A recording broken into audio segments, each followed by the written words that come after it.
আসসালামু আলাইকুম। জানার আছে অনেক কিছু পর্বে সবাইকে স্বাগতম। পর্ব ৯ দ্বীনি এলেম শিক্ষার ফজিলত সম্পর্কে আলোচনা। সাথে আরও থাকছে কোরআন শরীফ সম্পর্কে জানা অজানা কিছু তথ্য এবং রাসূল বা পয়গাম্বর সম্বন্ধে আলোচনা। আলোচনায় আছি আমি রাবেয়া। বিসমিল্লাহির রহমানির রহিম। যে পরিমাণ দ্বীনি এলেম শিক্ষা করলে একজন মুমিন বান্দা শরীয়তের হুকুম আহকাম সঠিকভাবে প্রতিপালন করতে সক্ষম হয়, সেই পরিমাণ দ্বীনি এলেম শিক্ষা করা প্রত্যেক প্রাপ্তবয়স্ক মুসলমান নর নারীর ওপর অবশ্য কর্তব্য। এই প্রসঙ্গে মহানবী হযরত মুহাম্মদ সাল্লাল্লাহু আলাইহি ওয়াসাল্লাম বলেছেন, দ্বীনি এলেম শিক্ষা করা প্রত্যেক মুসলমান পুরুষ ও নরনারীর ওপর ফরজ।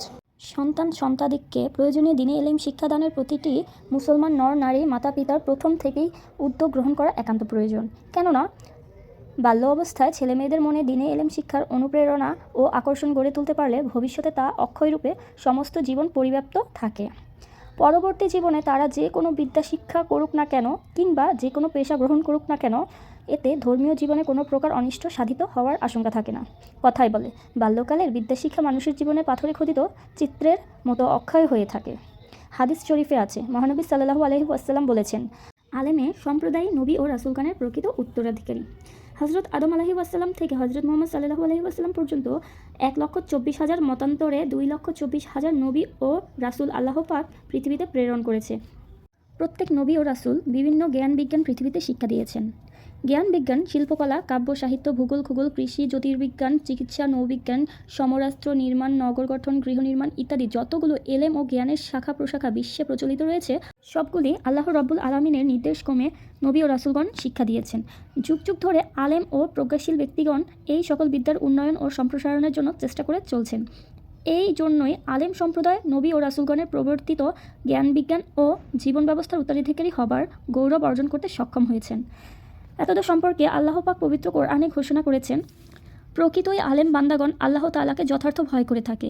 এই আয়াতকে বিশ্লেষণ করলে নিম্নের তথ্যগুলি সহজে অনুধাবন করা যায়। প্রথমত, আল্লাহ পাকের কুদরত ও সৃষ্টিজগতের নানারূপ বৈচিত্র্য অবলোকন করে আলেমগণের ঈমান সুদৃঢ় হয়, ফলে তারা আল্লাহ তাআলার প্রতি সর্বদাই মস্তক অবনত করে চলে। দ্বিতীয়ত, আলেমগণের অন্তরে ঈমানের নূরের জ্যোতি প্রজ্বলিত হওয়ার ফলে জীবনের সর্বাবস্থায় তারা আল্লাহ রাব্বুল আলামিনের জিকির ফিকির ও স্মরণ থেকে গাফেল হয় না। শেষত, আলেমগণ জ্ঞান ও প্রজ্ঞার বলে আইনুল ইয়াকিনের মর্তবা লাভে সমর্থ হয়। সুবহানাল্লাহ। আসুন এবার কোরআন শরীফ সম্পর্কে কিছু জানা অজানা তথ্য জেনে নিই। কোরআন শরীফ আল্লাহ রাব্বুল আলামিনের পবিত্র কালাম। তা প্রকৃত সত্যের ধারক বাহক এবং এতে বিন্দুমাত্র সন্দেহের অবকাশ নেই। পবিত্র কালামে আল্লাহ পাক যা কিছু নির্দেশ প্রদান করেছেন তাই সঠিক। প্রত্যেক ঈমানদার বান্দার জন্য সে সকল নির্দেশ যথাযথ পালন করা আবশ্যক কর্তব্য। আল্লাহ পাকের পছন্দনীয় ধর্ম জীবন ব্যবস্থার মহাসনদ হলো কোরআন শরীফ। সুবহানাল্লাহ। পবিত্র কোরআন শরীফের নির্দেশককে যারা আংশিক বা সামগ্রিকভাবে অস্বীকার করবে কিংবা অমান্য করবে, তারা সত্য ধর্মবিচ্যুত কাফের হয়ে যাবে। এই প্রসঙ্গে আল্লাহ পাক জলদগম্ভীর স্বরে ঘোষণা করেছেন, এই কিতাব মানে কোরআন এমন, যাতে বিন্দুমাত্র সন্দেহেরও অবকাশ নেই। তা খোদাভীরুদের সুপথ প্রদর্শক। পবিত্র কোরআন শরীফের কোনো রকম রদবদল পরিবর্ধন কোনো কালে হয়নি এবং হবেও না। কেননা ইহা আল্লাহ পাকের পক্ষ থেকেই এসেছে। আল্লাহ পাক মানুষকে সতর্ক করে বলেছেন, আর যদি এই কোরআন শরীফ আল্লাহ পাক ছাড়া অন্য কারো নিকট থেকে আসিত, তাহলে অবশ্যই এর মধ্যে অনেক মতভেদ ও পার্থক্য পরিদৃষ্ট হতো। আল্লাহ পাক আরও বলেছেন, আর তোমরা যদি আমার মনোনীত প্রিয়তম বান্দা হযরত মুহাম্মদ সাল্লাল্লাহু আলাইহি ওয়াসাল্লামের ওপর অবতীর্ণ পবিত্র কোরআন শরীফের প্রতি সন্দেহ পোষণ করো, তাহলে তার অনুরূপ একটি সূরা তৈরি করে আনো। আর এই কাজে আল্লাহ ছাড়া তোমাদের বাতিল উপাস্যদিগকেও সাহায্যের জন্য ডাকো, যদি তোমরা সত্যবাদী হয়ে থাকো। কিন্তু না, মানুষ কিছুতেই পবিত্র কোরআনের অনুরূপে একটি আয়াত কিংবা একটি সূরা তৈরি করতে পারবে না।